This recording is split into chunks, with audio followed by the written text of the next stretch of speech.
Now it's recording. Yeah.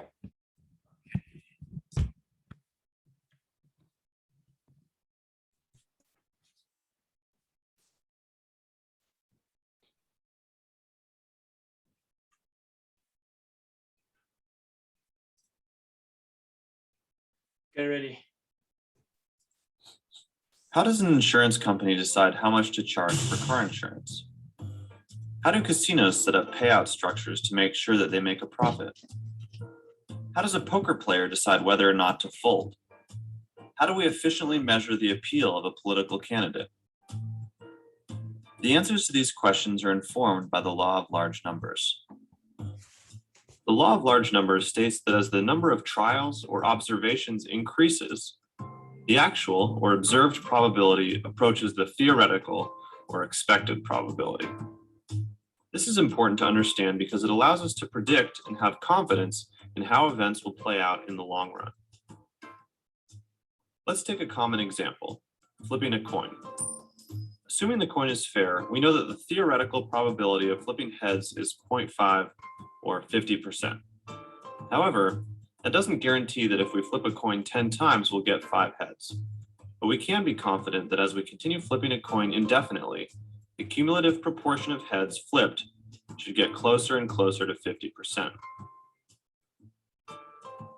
Looking at this graphically helps to illustrate the concept. I just flipped a coin 20 times and these are the results. After each flip, we'll calculate the cumulative proportion of heads so far. So the first flip is tails. So our current proportion is 0 heads out of 1 flip, 0%. The second flip is also tails. So now it's 0 heads out of 2 flips, still 0% heads. Next flip is tails again, 0%. Then heads. Now we have 1 heads out of 4 flips, 25% heads. Flip again and it's heads, 40%. Heads again, and we finally hit our theoretical probability of 50% for the first time. Let's keep going. This graph shows the observed probability approaching the theoretical probability. One common misconception, referred to as the gambler's fallacy, is that if the first 4 flips were tails, you're more likely to get heads on the next flip because the proportion is supposed to even out to 50% heads.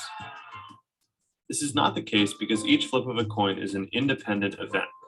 Its outcome is unaffected by all previous events.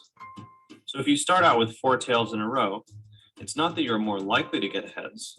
It's just that in the grand scheme of things, 4 tails flips will get averaged with a huge number of flips that are expected to yield an even number of heads and tails, causing the proportion to approach 50% as the number of trials increases. Another version of the law of large numbers explains that the more people from a population that you sample, so the larger your sample size, assuming your sample is free from bias, the closer your sample average will be to the population average. Let's say you have a group of 100 people. Each has some number of dollars in their wallet. We ask one person how much money she has in her wallet, we'll get our first observation, $49, which might be pretty far from the average of the group. After asking the second person, $29, and averaging that value with the first, we are likely to have a better estimate of the group average. As we continue this process of adding observations and thereby increasing our sample size, we'll generally get better and better estimates of the group's average. So the law of large numbers gives us a compass with which to navigate the randomness around us. Even though we can never predict the outcome of a single coin flip, we can know that over time about half of the flips will be heads. And in general, the principle supports the idea that a well-founded strategy that is followed consistently should win out over time, even though it might result in a few negative events along the way. Thanks for watching. See you next time.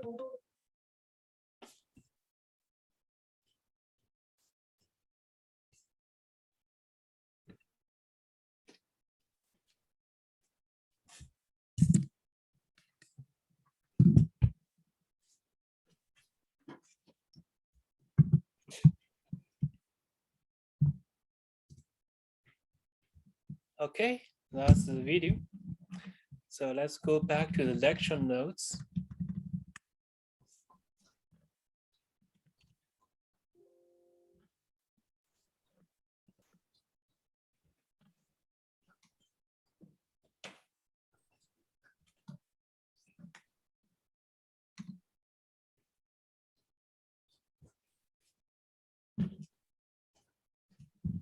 So lecture 7C is law of natural numbers. Every time we learn something new, we learn the definition. Consider an event A with probability P of A in a single trial. Okay, in a single trial, just imagine you toss the coin one time, just one time. That's a so-called a single trial. The law of natural numbers holds that we have two explanations, and I tell you guys, please discard the first explanation. I think the second explanation captures all the essential knowledge about law of natural numbers. The second explanation is, I would strongly recommend you guys to underline this sentence. The larger the number of trials, the closer proportion will be, should be to P of A. So in the video, you will see how many times you have heads or tails. The proportion of heads or tails is approaching to the real probability 0.5. That's just the simplest example you will encounter. So after you read this essential sentence, please also have a look at the first explanation. So the first explanation is for a large number of trials, the proportion in which event A occurs will be close to P of A. So I think this sentence is expressing this exactly the same idea with the second sentence, but I would say the second sentence is more concise. And we have a prerequisite for this to be true. The prerequisite is independent. Each trial is independent of prior trials, so that an individual trial always have the same probability. Okay, independent. The previous experiments do not influence the later experiments.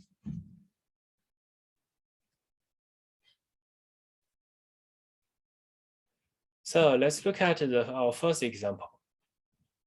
If you toss a coin 10 times and see heads only 3 times, do you have a reason to believe this is not a fair coin or not? What if you toss it for 1,000 times and see only 300 heads? Do you have a reason to believe it fair or not? So I would give you guys maybe 2 minutes to think about this, and 2 minutes to read the definition of gambler's fallacy. Okay, so 2 minutes to read it, to think about exercise 1.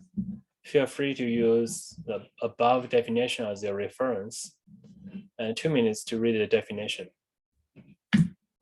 Feel free to ask me any question.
Okay, so let's look at the exercise 1.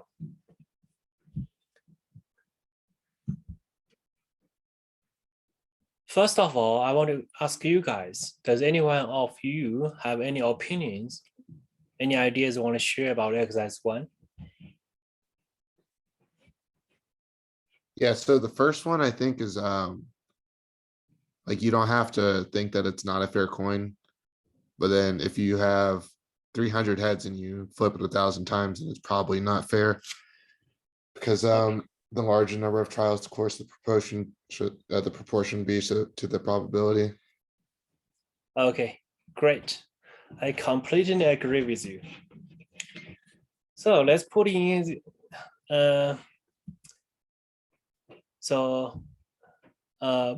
imagine if you toss a coin 10 times. You can literally do that right now if you have a coin at your hand. The probability coming up with 3 heads is very, very likely. Okay, it's very likely. It does not surprise anyone if you have 3 heads. Do you guys remember in the video? So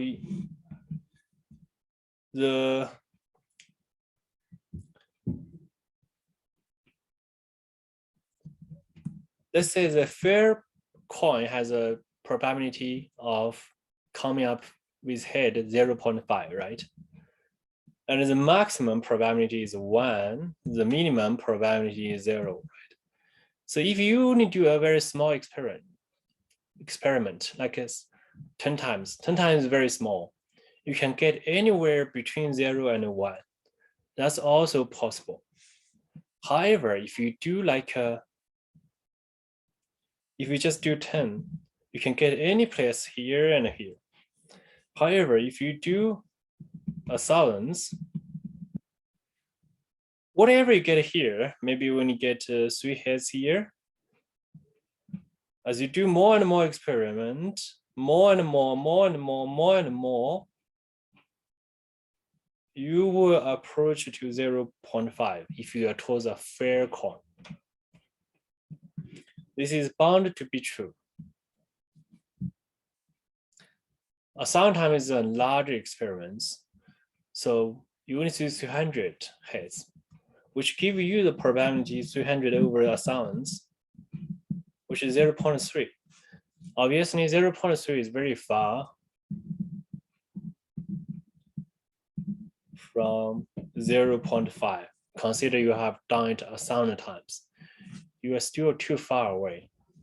So which tells you the coin is unfair. Okay. Does anyone has any question why this is true? Any different opinions about my explanation?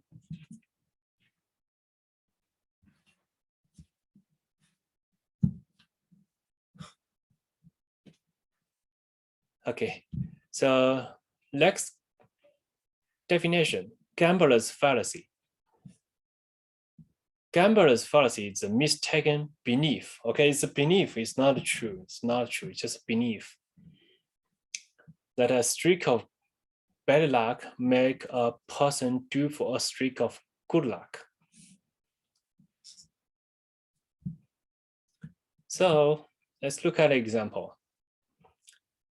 Your dad plays lottery every week. He has not won anything of his lottery tickets in the last year, and he's claiming he's due for a big win. So do you guys believe your dad's statement? Do you guys have any opinion? Oh, okay. So I should phrase my question this way. Does your mom have any different opinion? I mean, your dad is wasting his money in such a way, and according to the marriage law, all of your dad's money is also your mom's money. So is the dad happy? Is the mom happy with the dad playing lottery like this and make such an assertion? Any opinion from you guys?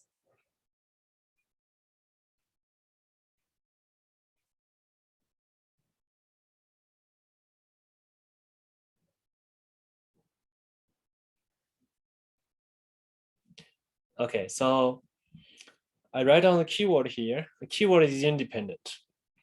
Every time you buy a lottery, that's kind of independent. So whatever you buy today will not have any effect on whatever you buy next month. Lottery does not have any memory who bought it, right? Lottery do not have any memory.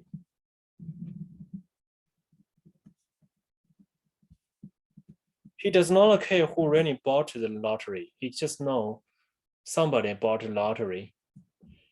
So no matter how many times you bought a lottery or how many times you have not bought a lottery, when you buy a new lottery, the probability does not change at all. So this is wrong.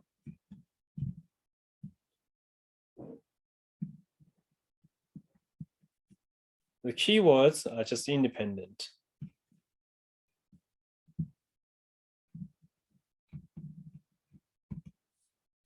Lottery are independent events.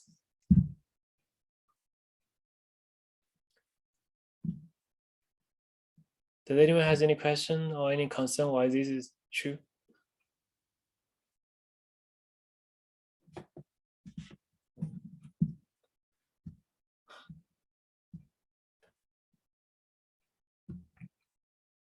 For your friend 21st birthday, you guys went to Black Hawk.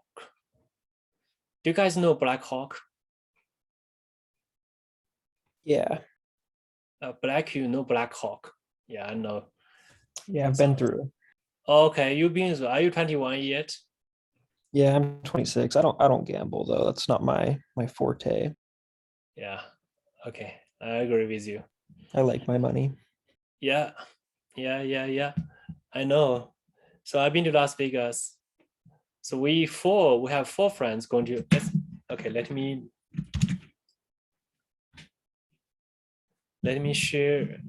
tell another joke. My real experience in Las Vegas. Okay, you guys see me? A boy in Denver. Okay.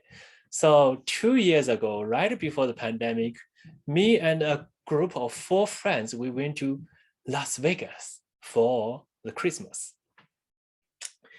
As you can imagine, Las Vegas is Christmas is the busiest season for Las Vegas. And we were staying in a hotel, but we noticed that hotel is a big building.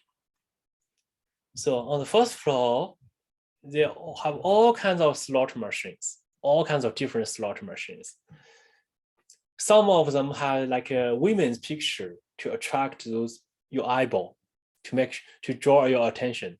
Some of them, the slot machine also have some weird Asian picture, like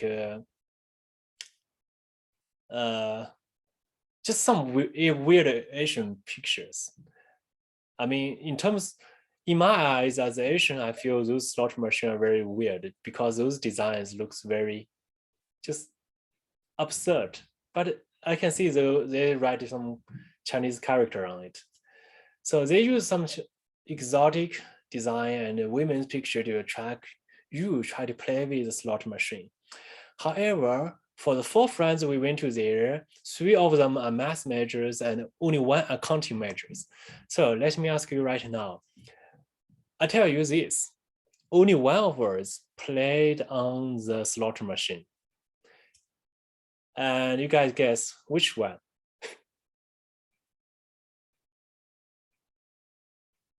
Have a guess. I give you plenty of hint already.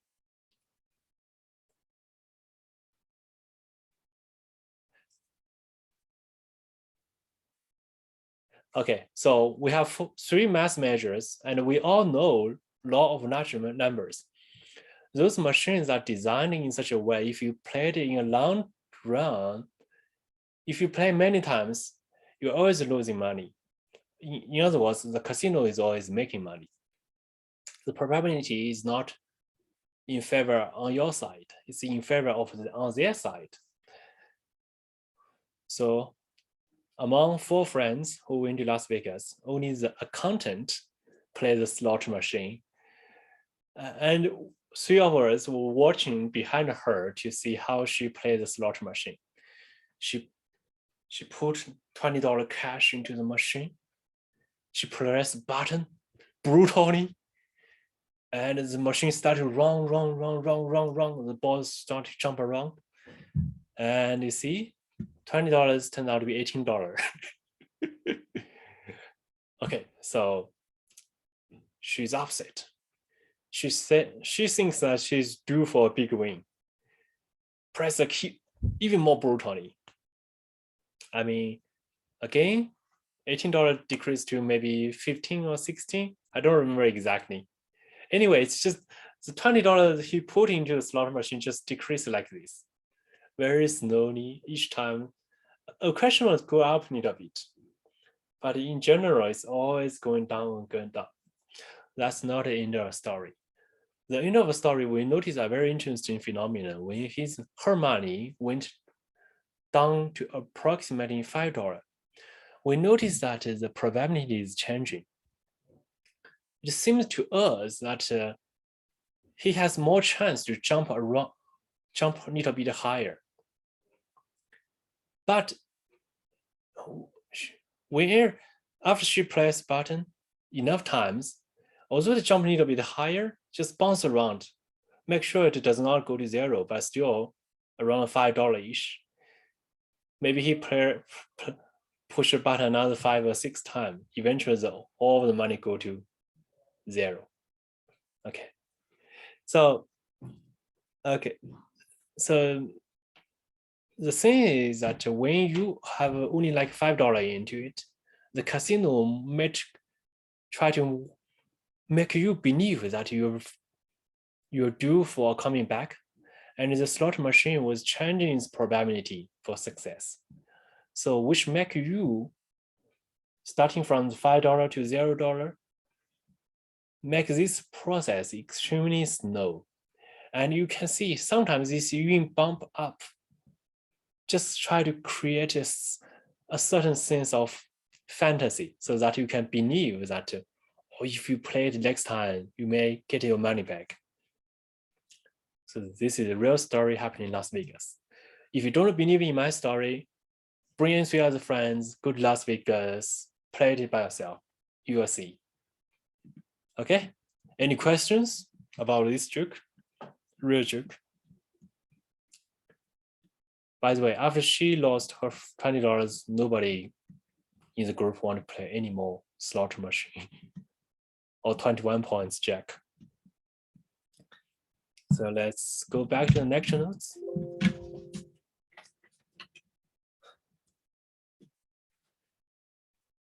Okay, so she chose a slot machine to start playing after 10 minutes. She won over 100. She exclaimed, "This slot machine is hot. So I need to keep playing. Is this correct or not? How would you respond to this person?" Okay, anybody want to share any opinion? Any idea? Any disagreement?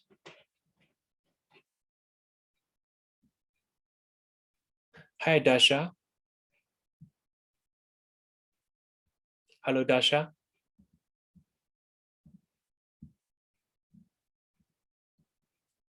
Hello, Frank. Hello, I'd say that it's a fallacy. You can't there's no such thing as the machine being hot or not hot. It's just an illusion. Okay, great. I like your word illusion. Let me write the word down, illusion. Okay, so this is her birthday. So she thinks something extraordinary is going to happen on her birthday. So which makes this illusion stronger. So how can we explain to her mathematically? All of the idea happens here. Okay, just remember this graph. When you play a few times, there's always some kind of randomness can bump around. But if you play in the long run, the slot machine is designed in such a way that you are always losing the money. Or in other words, the casino is always on the favor side of the probability. So they're always making the money. You are always losing the money. That's how the slot machine is designed. Okay, let me write the key idea here. Small number of experiments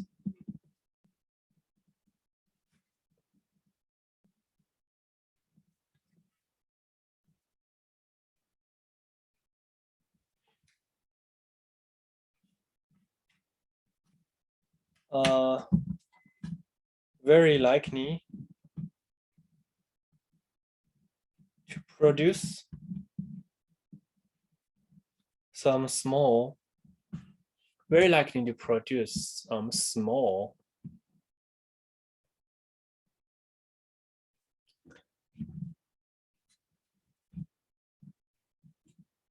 some gain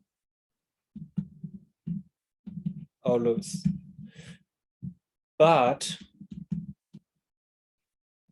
law of large numbers tell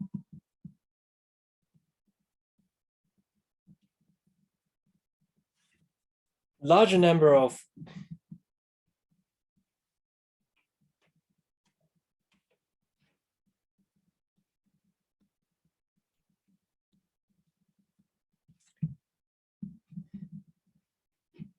always need to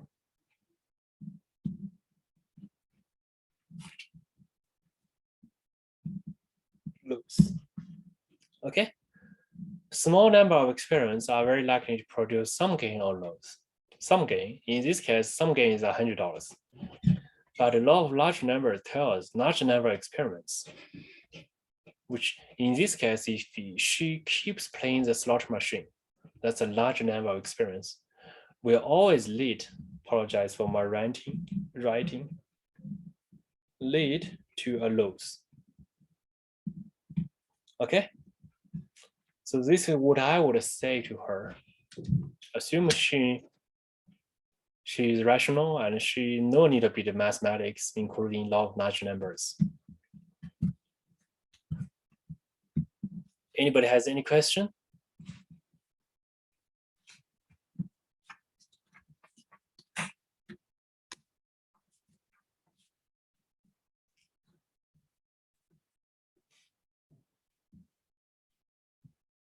Okay, so we have a new concept we learn. Consider two events, each with their own value and probability. The expected value based on two events are the value of the first event times the value times probability, plus the value of the second event and the probability.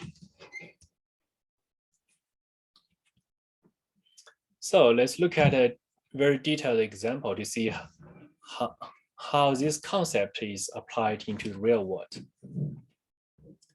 You play a game with your friends where you flip two coins, okay? If both coins came up head, you win $4. In other words, your friend pay you $4. If you don't get two heads, you lose $1. So if you play this game for long, many times, you keep playing with this again and again. So is this rule in favor of your side or in favor on your friend's side? I will give you, let's say 3 minutes to work on this. But before we work on it, I want to give you a jump start. I will write down what is the event. Event's win is head-head. Okay? Event lose, I mean, all the win or lose are in terms of yourself, not of your friend. Either head, tail, tail, head, tail, tail. All those events will result in your lose or in the win of your friend. So if you win, you plus $4. If you lose, you lose $1. Okay, so I leave those gaps for you to put into 3 minutes to work on this one.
Okay, so let me walk through the details.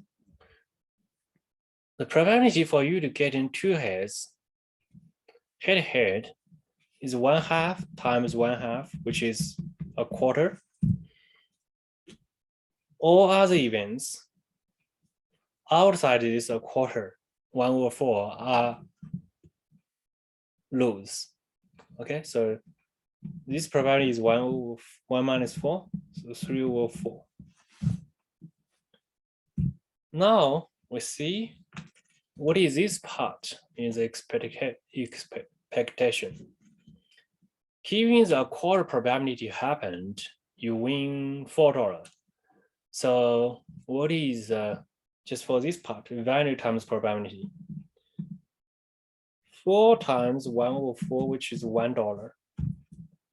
How about this? Value times probability. For your friend, value -1, probability 3/4. So you have -3/4. Adding those numbers together, 1 adding -3/4, will give you a 1/4. So the rules is in favor of your side, because each time you play it, your expectation is 1/4. Okay. So in other words, given the outcomes, if you balance the outcome with the probability, you are likely to win $0.25. If you played 100 times, how much total would you expect to win or lose? So each time you should expect to win $1/4. And you play 100 times, just 100 times 1/4, which is $25. That's it. So the game is, the rule of the game is on your favor. Okay, so anybody has any question on this one?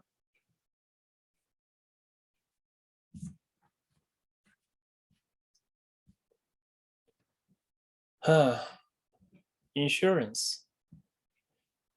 Exercise 5 is about insurance. Do you guys pay your insurance by yourself or your parents pay for it? Do you have, Blake, do you have vehicle insurance?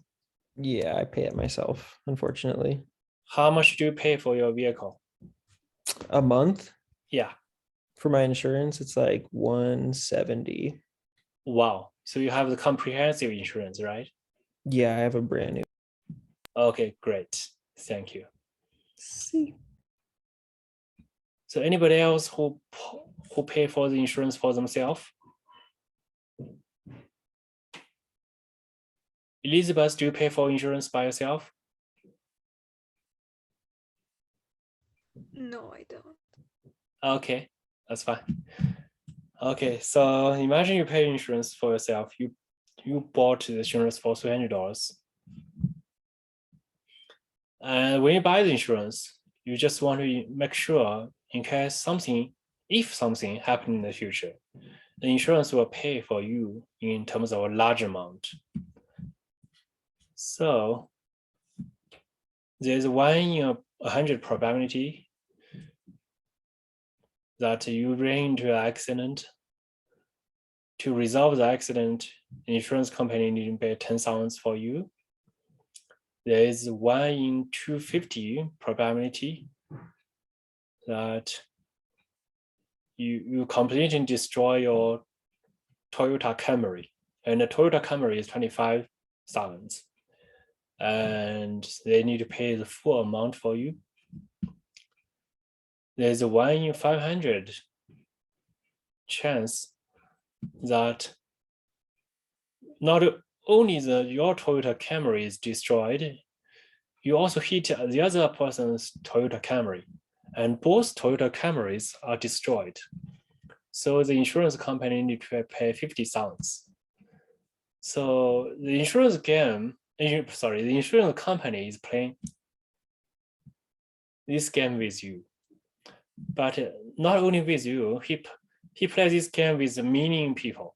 He played it again and again. So you want to see what is the expected value for each policy sold. In other words, just imagine you saw a meaning insurance policy. And what is how much money should you expect to make? And how much money would you expect to lose? Okay, let's fill in the gaps. The first is sales insurance. You as an insurance company, by the way, you make $300. Thus, probability 1 because you sold the insurance. And the deal is done. So that the expectation for this term, if it's just sales insurance, is 300. However, something will happen. You may need to fix the car for the insurance buyer and pay $10,000 out of your pocket. So which is 1. The probability is 1 in over 100. So there's a probability you need to pay 10,000, and the probability is 1 in 100. Let's add a minus to indicate this is your loss.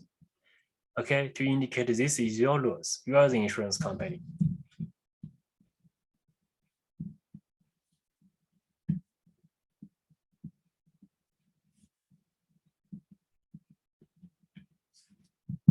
And the value times probability is negative 100.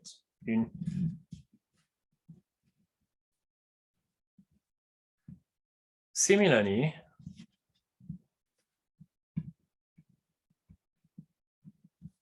imagine you need to buy a new Toyota Camry for somebody and they who bought your insurance. The probability is 1 out of 250. So in the value times probability is negative 100. And you may need to pay for 2 Toyota Camrys. The probability is 1 over 500. Sorry, probability is always positive. I should not add a minus sign here. So this time this guy is negative 100. Okay. So if you add all the possible gains and losses together, value times probability. If you add all of them together, you get 0, right? So you play this game for like 10,000 times. Each time you expect to make $0. So how much money would you expect to make? It's 10,000 times 0, which is $0.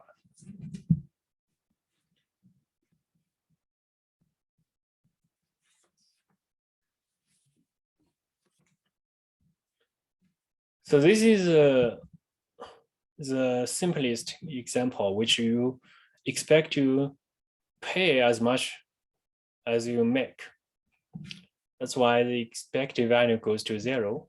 And if you play long times, you should expect to make $0 from this game. So in the real world, there's always a deductible. So let me switch the camera. So in the real world, the insurance company operates like this. Let's say you need the insurance company to pay $10,000. However, the insurance company tell you your policy has like $2,000 deductible.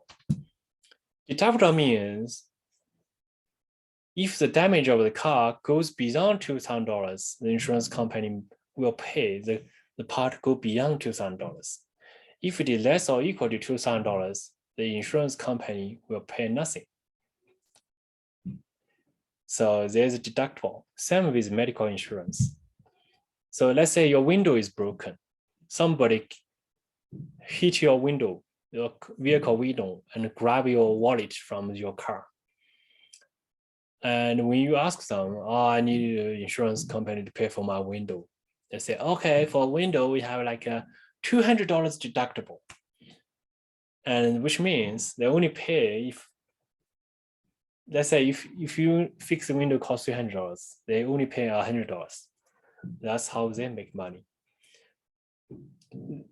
So this question is not a real world example. The real world example, they always have some kind of hidden conditions and deductibles to reserve a little bit of money for themselves so that they always can pay less than you really need.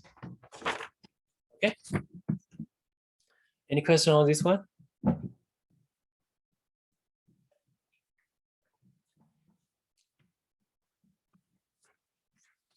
Okay, so we have the last question, exercise 6. So exercise 6 is very long. I would recommend you spend like 6 minutes on exercise 6, okay? 6 minutes on exercise 6.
Okay, now the 6 minutes over.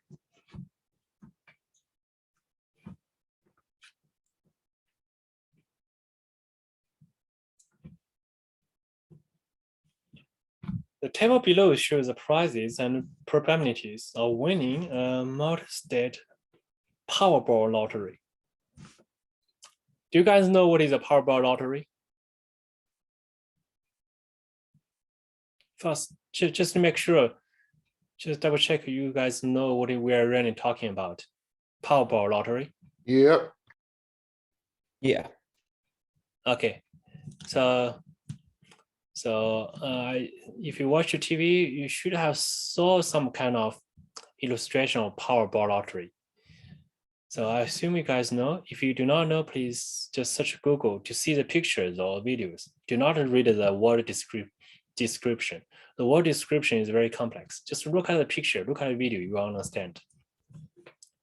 So we need to find the expected value for winning a single lottery if the jackpot is $3 million. Jackpot, the highest price is $30 million, but you have very, very small chance to win it. The smaller the prize is, the more likely you're going to win it. Okay, so, and those lottery companies keep selling their lottery in such a way you keep playing again and again. So what is the expected value here? In order to figure out the expected value, we need to fill in all the gaps here. Okay. Luckily, some of the gaps has been found already, have been given already. So the probability is given here. Okay, so the jackpot is 1/292201338. The $1 million prize is 1/11688,053. 50 cents 913129 36525. I just copy what we have here. I just copy 14494 158 101 192 138.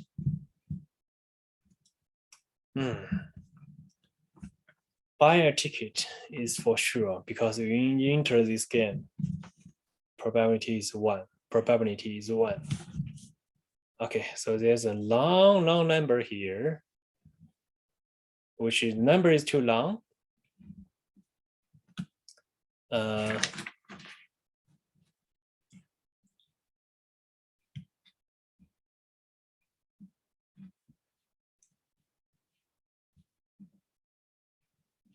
So can anyone tell me what you have here?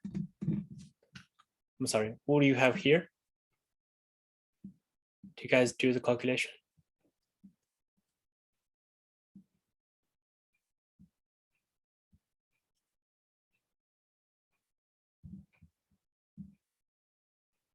Very good. Thank you, Queen. What do we have here? Thank you, Queen. What do we have here?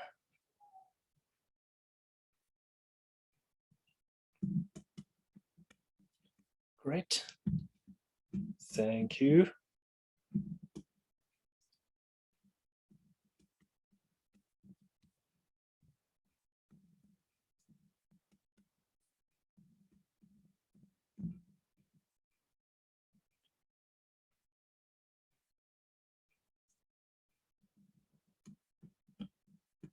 I just copy what Mr. Queen provided us in the chat session. Okay, so those are the different scenarios. If something happened, how much would we pay in terms of expected value? So you as a lottery company, you as a buyer of the lottery, you've spent $1 and you expect to gain so much more money. I really hope those zeros are placed behind the 12, not before the 12. Before the 12, make it so small. So if you add all the numbers you expect to gain together and you expect to lose, you get 576. That's how much you should expect to get. In other words, you should, when you buy the lottery, you should expect that you are losing the money, losing 57.6 cents for every dollar you spend on the lottery. And how much would you expect to win or lose each year if you buy 10 lotteries each week? Each year, the keyword is each year. Each year have, this is just a regular year, 365 days. And you bought each week. So how many weeks we have need to be divided by 7. And you each week you buy 10. So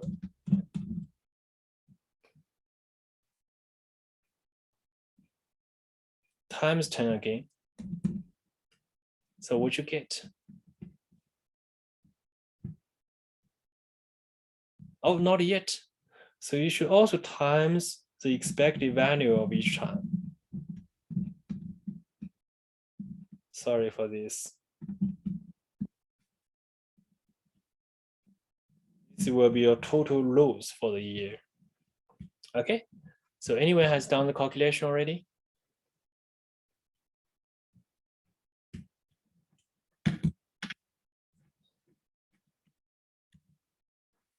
So let me do it right now. 5, 7 times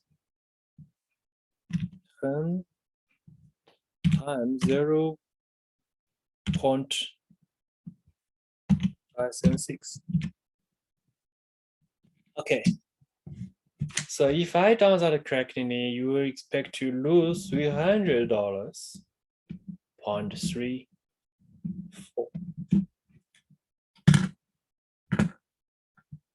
So thank you for supporting Colorado State Lottery.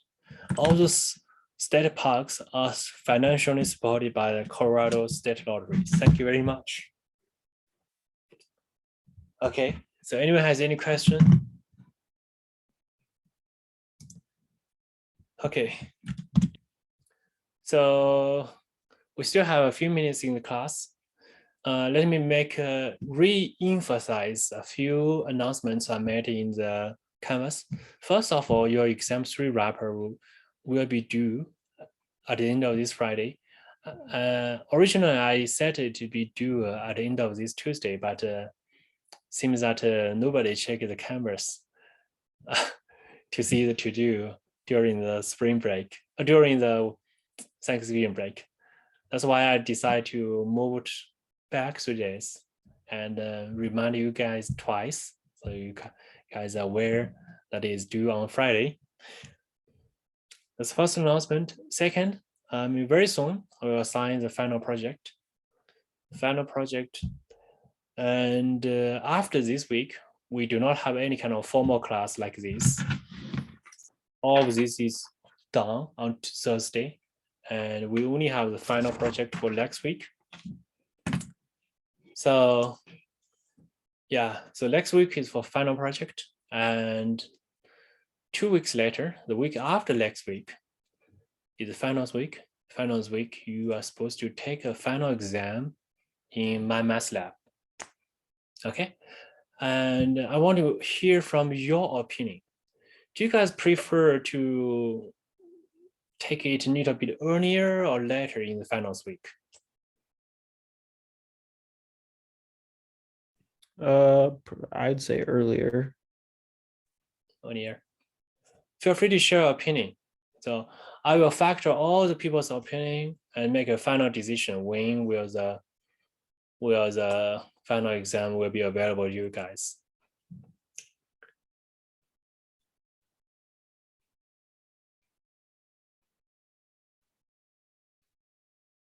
Okay, so most people I see prefers earlier, but if you prefer later, also please share your opinion.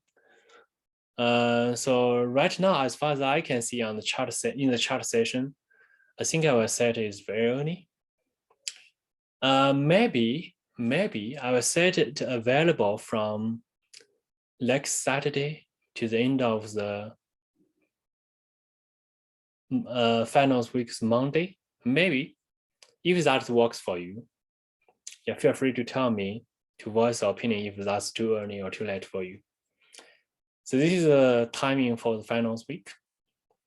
So I just propose idea, set it available on Saturday and make it due on the last Monday.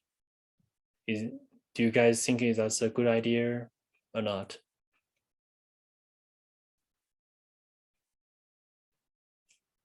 Feel free to share your opinion. If you don't have share your opinion, I don't know which way works better for you.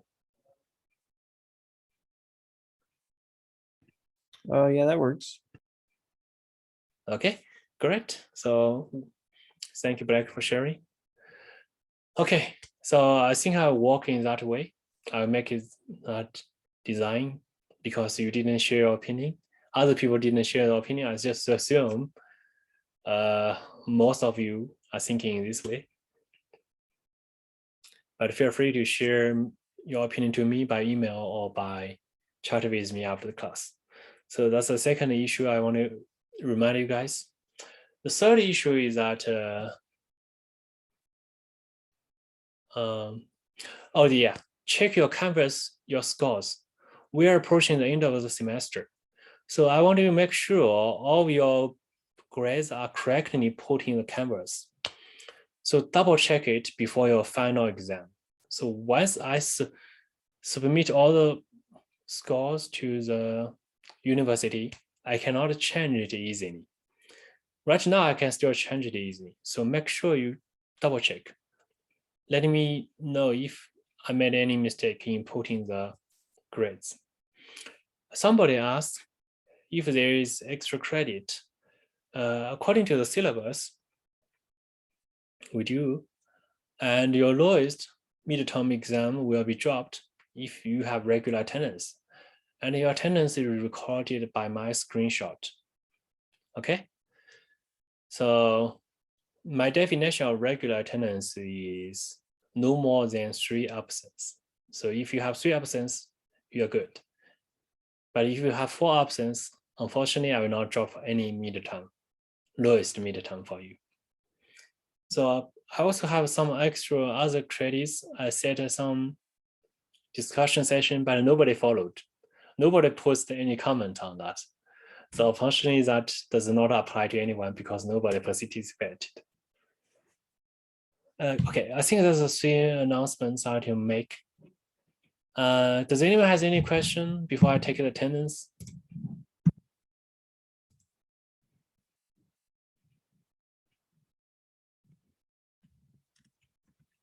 Okay, do not go. Let me take attendance.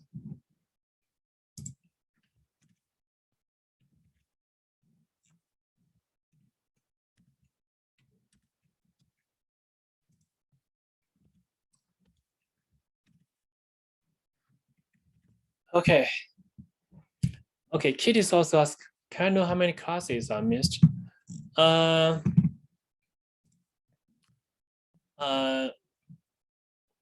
Right now it's not easy. Not easy for me to tell you how many classes I missed because I saved the screenshots. So I need to look it again. Every screenshot I have. So, and Yeah, it is. So if you're interested, how many screenshots? Oh, sorry. How many classes you have missed? So feel free to let me know. I look at the screenshots and email you individually. Okay. Anybody else want to know how many classes they have missed? Okay, okay. So that's it for today's class. The time is perfect, 6:15. I hope you guys have a good evening and see you on Thursday. Thank you. Bye. See ya. Thank you. Goodbye.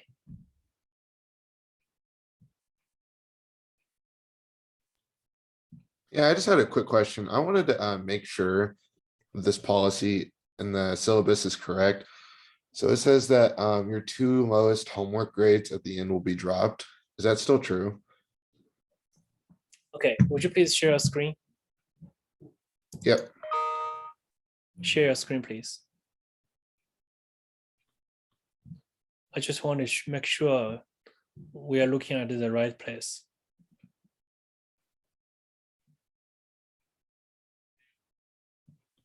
So like this one. Yeah, that's true. Oh, okay. It's still true because I had one homework assignment that I only got like 4% on. I just want to make sure it's dropped.